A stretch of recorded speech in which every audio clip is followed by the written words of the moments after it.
This video is sponsored contains online shopping.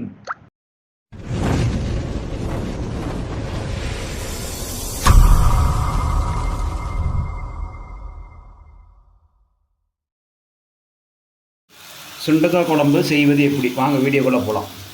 இப்போ பாருங்கள், குழம்பை இந்த காயை வந்து நசுக்கி எடுத்துக்கிட்டு அந்த விதையெல்லாம் எடுத்துடணும்.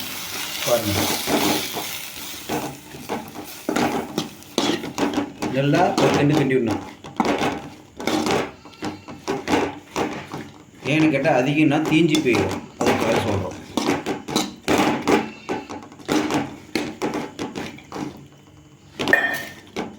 இது உடம்புக்கு ரொம்ப நல்லது. பாருங்கள், இப்போ நல்லா வதக்கிட்டே இருக்கிறேன். வதக்க விதை வந்து அடியில் அப்படி கொட்டிடும். இப்போ பாருங்கள், எண்ணெயில் போட்டு ஒரு 10 நிமிஷம் வதக்கி குண்டால தண்ணி எடுத்து வச்சுருக்கோம்.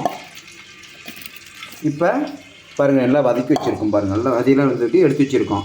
இப்போ எண்ணெய் கொஞ்சம் ஊற்றுறோம். எண்ணெய் ஊற்றிருக்கோம். எண்ணெய் ஊற்றிட்டங்களா? அடுத்தது கடுகு கறிப்பு கொஞ்சம் போடுறோம். சொல்லு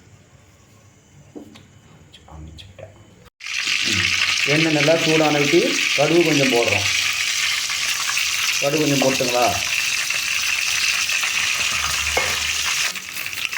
கடுகு பாரு நல்லா பொரியுது.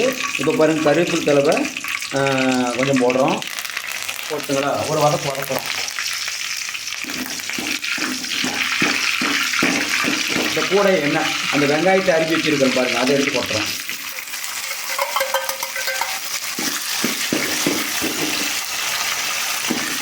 இது நல்லா ஒரு நிமிஷம் 2 நிமிஷம் வேகணும்.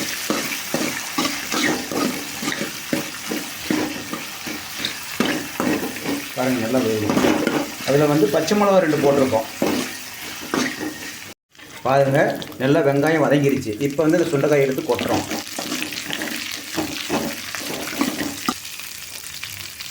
சுண்டைக்காய் கொட்டி ஒரு வதக்குறோம். வதக்கி முடிச்சிட்டுங்களா? வதக்கிட்டு இருக்கோம். இப்போ பாருங்கள், ஓரளவு நல்லா வதங்கிடுச்சிங்களா? இப்போ மிளகா பொடி 1 ஸ்பூன், அதிகம் போடக்கூடாது, காரம் அதிகம் வந்துடும். இப்போ இது வந்து மல்லித்தூள் ஒரு 1 ஸ்பூன். அது மஞ்சத்தூள் கொஞ்சம் போடுறோம். பாருங்கள், வத்த குழம்புக்கு போகிற பொடி கொஞ்சம் எடுத்துக்கிறோம்.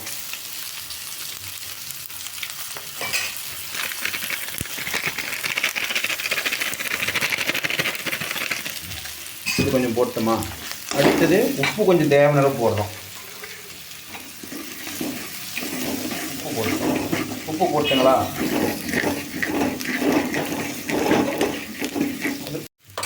இப்போ பாருங்கள், புளி கரைச்சி எடுத்து வச்சுருக்கோம். அதுக்கு தேவையான கொஞ்சமாக அப்படியே ஊற்றுறோம்.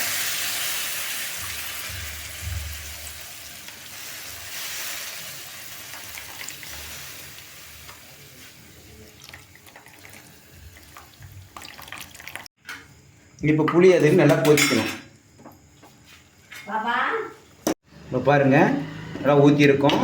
நல்லா ஒரு 5 நிமிஷம் கொதித்த பிறகு கடல தேங்காய் அரைச்சி வச்சுருக்கோம். பாருங்கள், கடல தேங்காய் அரைச்சி வச்சுருக்கோம். நல்லா கொதிச்சுக்கு அப்புறம் இதை எடுத்து அதில் ஊற்றணுங்க. பாருங்கள், நல்லா கொதிச்சிச்சு. அது இப்போ கடல தேங்காய் அரைச்சி ஊற்றுறோம். ஊற்றிட்டுங்களா?